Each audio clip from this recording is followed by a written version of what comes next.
Happy Saturday to everybody out there in podcast land. I hope everybody's having a good day.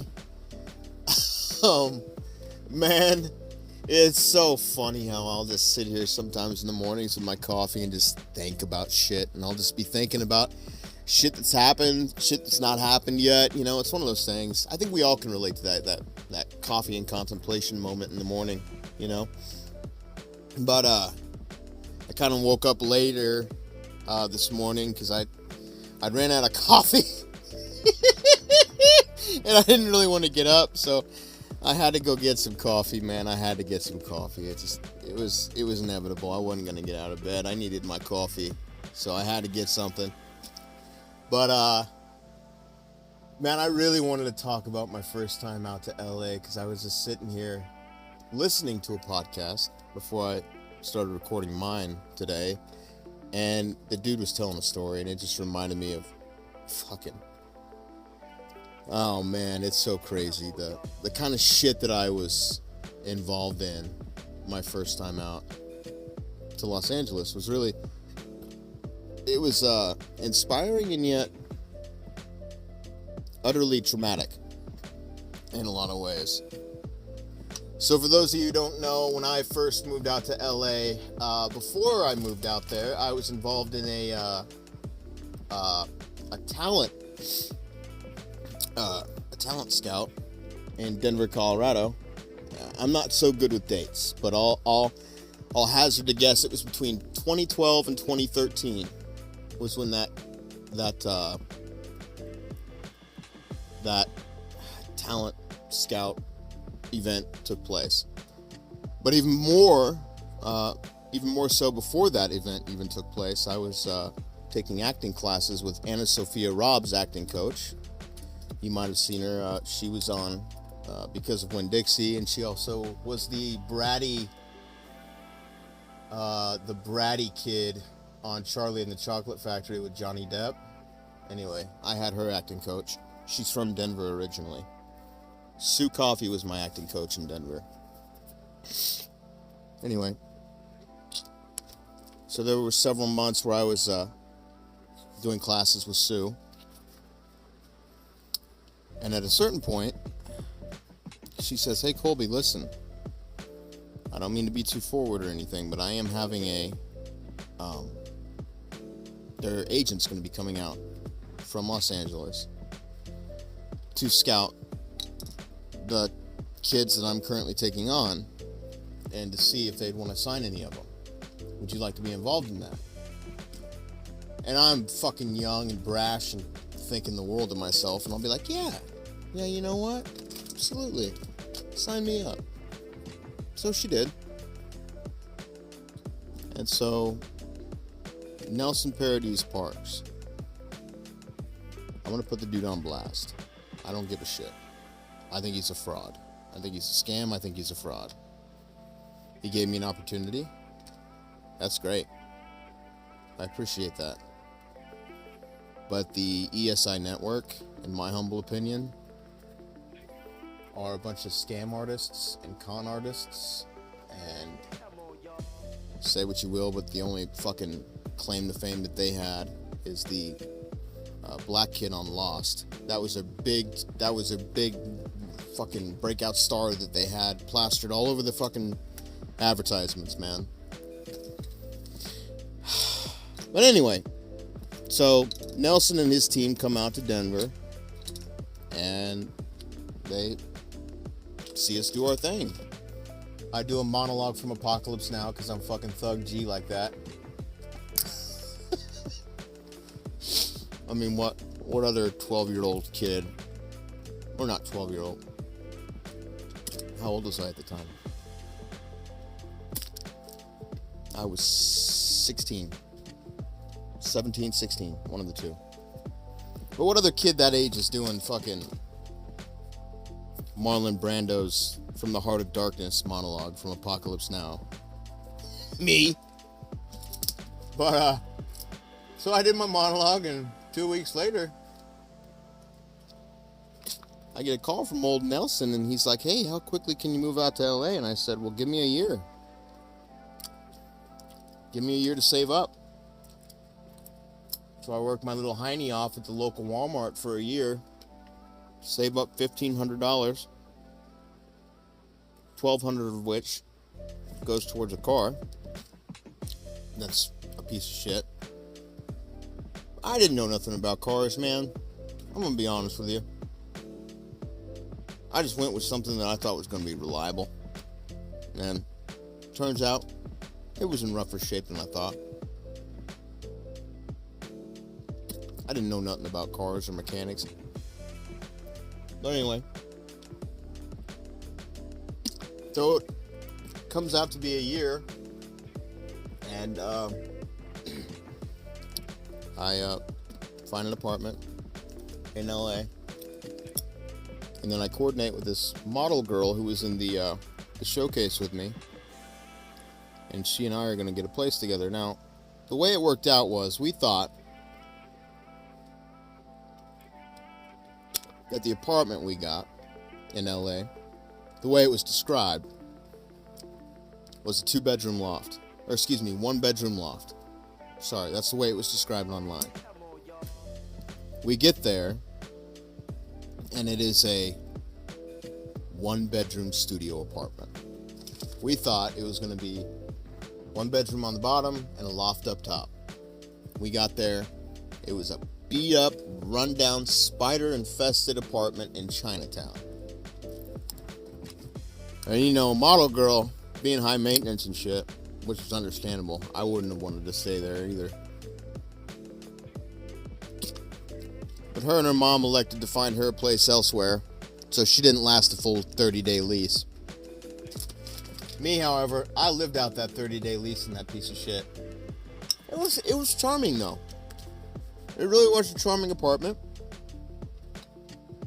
You know? It was... You walked outside and it smelled like a dead human carcass. Other than that, I mean, it was fine. But, so anyway, 30 days pass, and it comes time for me to find another place. Now, my mom had just signed up for Airbnb, because I think her and my stepdad wanted to rent out some of the extra rooms they had at their house in Colorado, so she signed up for an Airbnb thinking that they were going to maybe rent out a few rooms once or twice a year, make a little extra money. And in the process, she found me a place on the Airbnb called Arden Pond.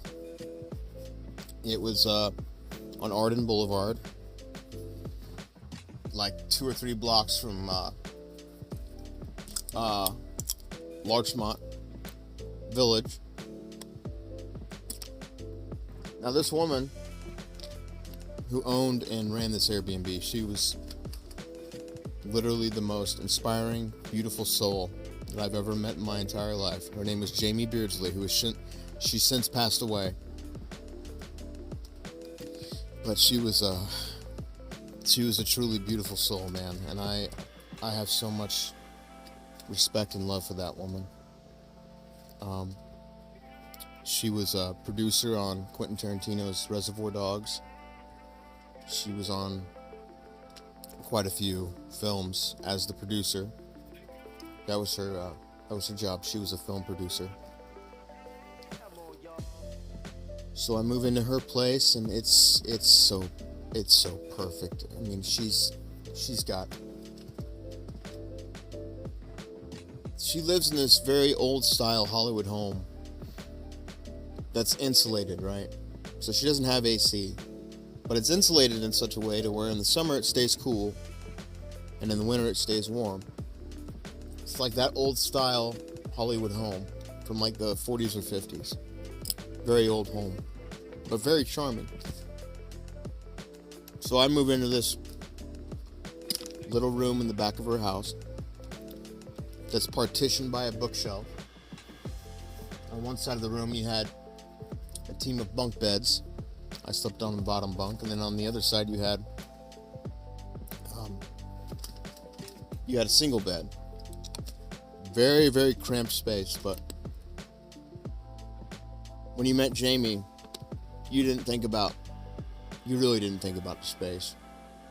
You just thought, how can I be in this woman's presence for 4 out of the 8 hours a day. How can I be in her presence? Because she really was just such a delightful person. What I liked about her was she had all the Hollywood style and flair without any of the uppity Hollywood attitude that a lot of Hollywoodites of her age kind of had. She was so sweet and humble and funny. And I remember she was the ex-girlfriend of Burt Reynolds. I'll never fucking forget. I will never fucking forget. One day I walk into her office and she says, we were just talking, I can't remember about what, but I had just seen a Burt Reynolds movie. And she's like, oh yeah, I used to date him, right? I'm like, get the fuck out of town. I literally had the words that came out of my mouth, I swear. And she said, no, I'm being serious. She said, I have an autographed poster of him somewhere from Playgirl. I'll find it for you and show you. Sure shit. 2 or 3 hours later, she comes out with a fucking Playgirl with a Playgirl magazine poster that's like trifold. It's got 3 folds on this. And let me tell you, you ever wondered if Burt Reynolds has a hog on him? I'll put it to you this way. They needed those 3 folds. They did. They did. I'll never forget. Oh. Man. It was signed to Jamie. Forever yours, Burt. This big old hog. It's a big old.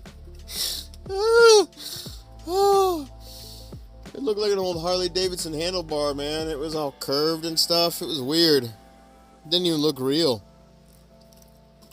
He has a hog on him. Old Birdie boy has a hog on him.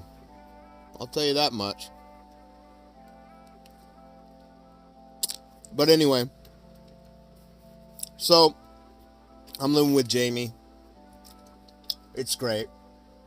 And I'm still commuting to these acting classes every day at the ESI Network, which was on the same street as the Hustler magazine headquarters. So kind of give you a perspective of what kind of agency I was dealing with here, where their offices are literally next to Hustler. So, I'm going to all these acting classes, man, and they're all commercial acting classes. I didn't want anything to do with commercials, man.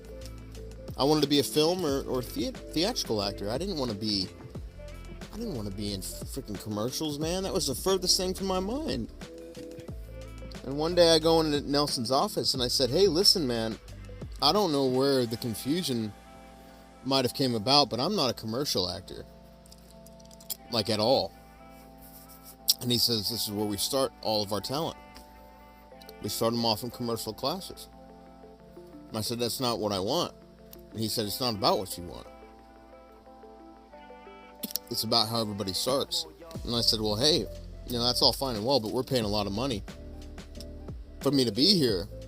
So I think it should be fair that I should have some say in the trajectory of my career. And some other words were exchanged. I won't really go into detail about it because it makes me angry, to be honest.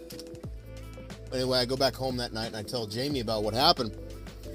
She says, that guy's a fucking wanker. And I said, I'm telling you what, Jamie, this agency is anything but legit. I'll tell you that much. And she says, you need to get out of there, honey. You need to get it with another agency because that just doesn't make any sense to me.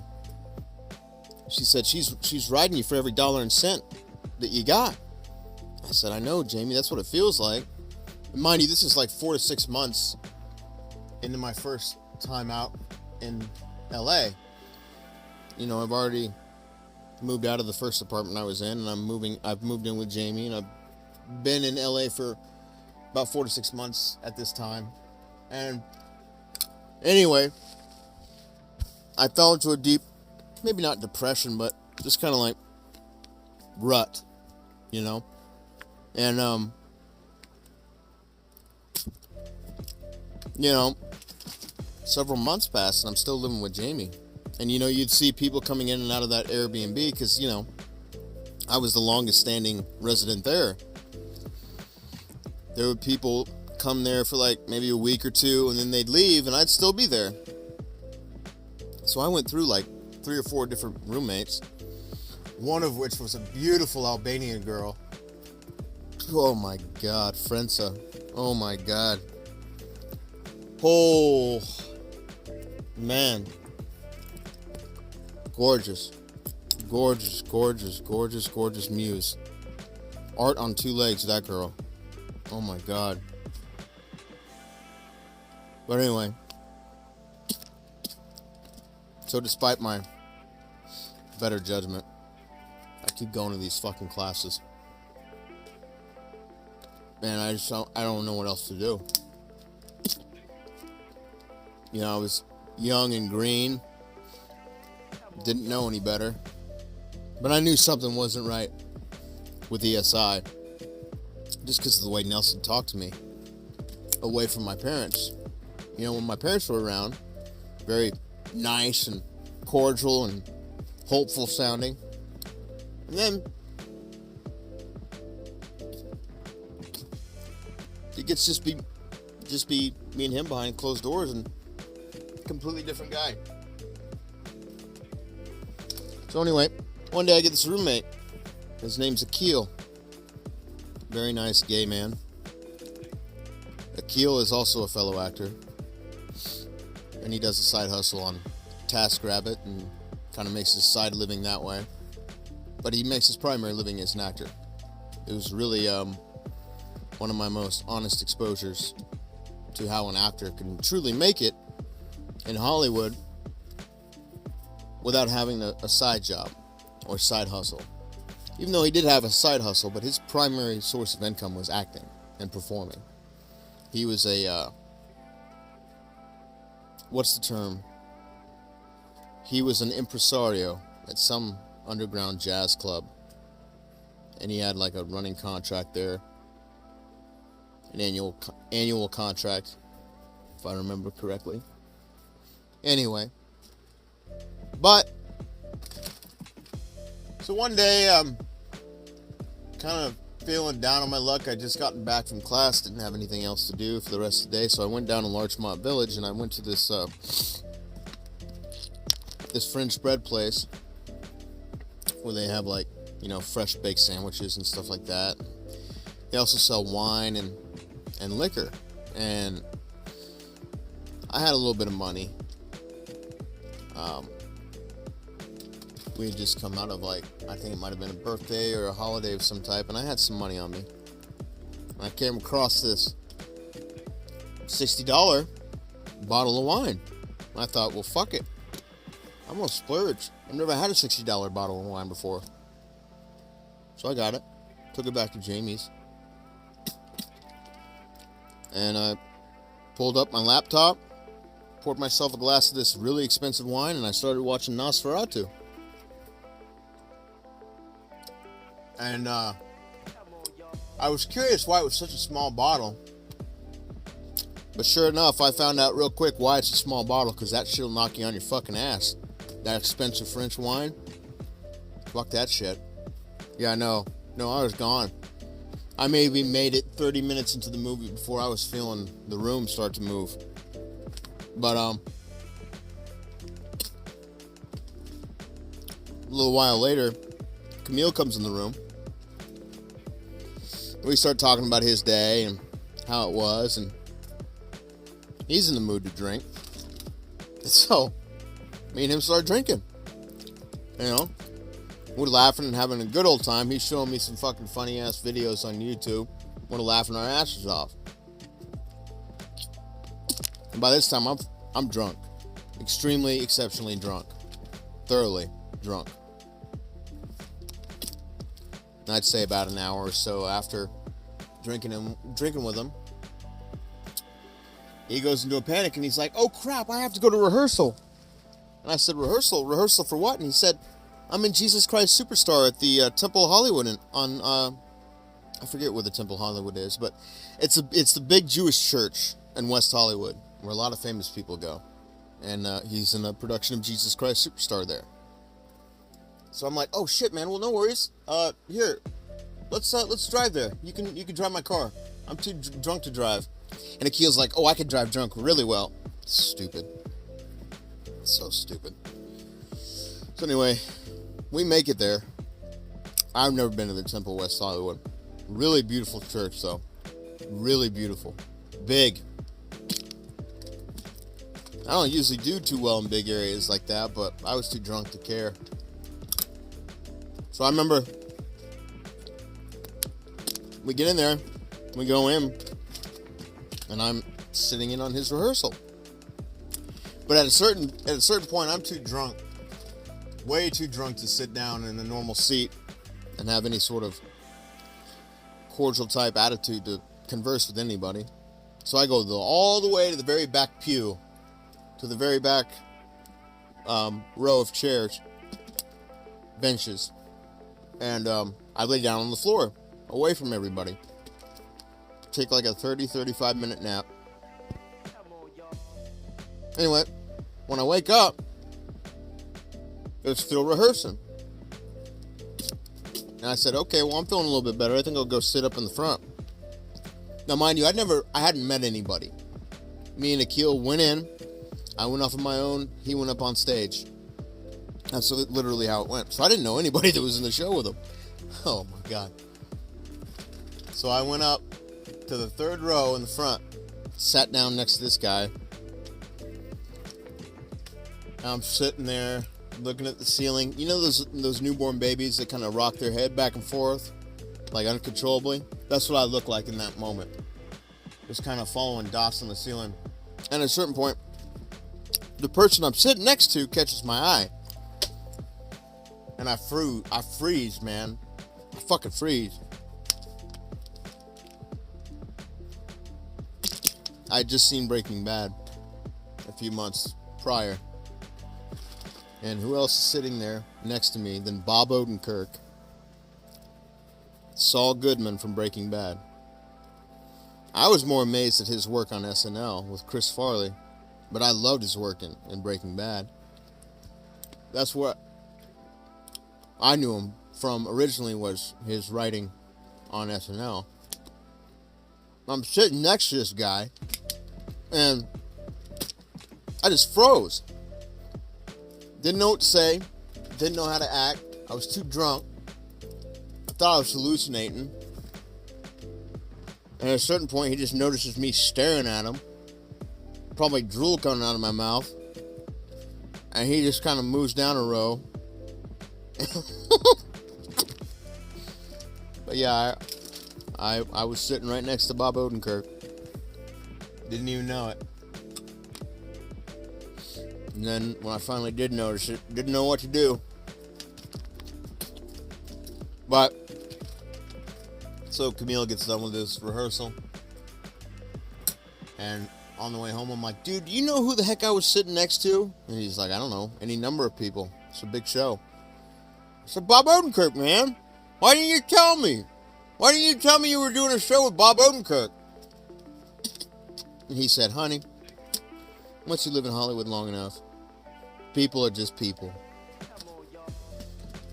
I was like, yeah, I guess that's probably true. And he was right.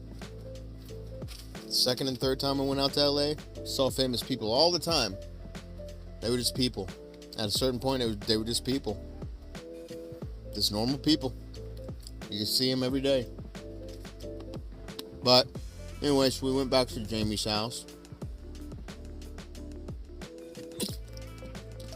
A lot of other shit happened in that trip, but I'll save it for another day. I got sunflower seeds in my mouth. Anyway, started a little bit late today. Apologize for the late upload. Hope you all enjoy the rest of your weekend. Catch you on the flip side.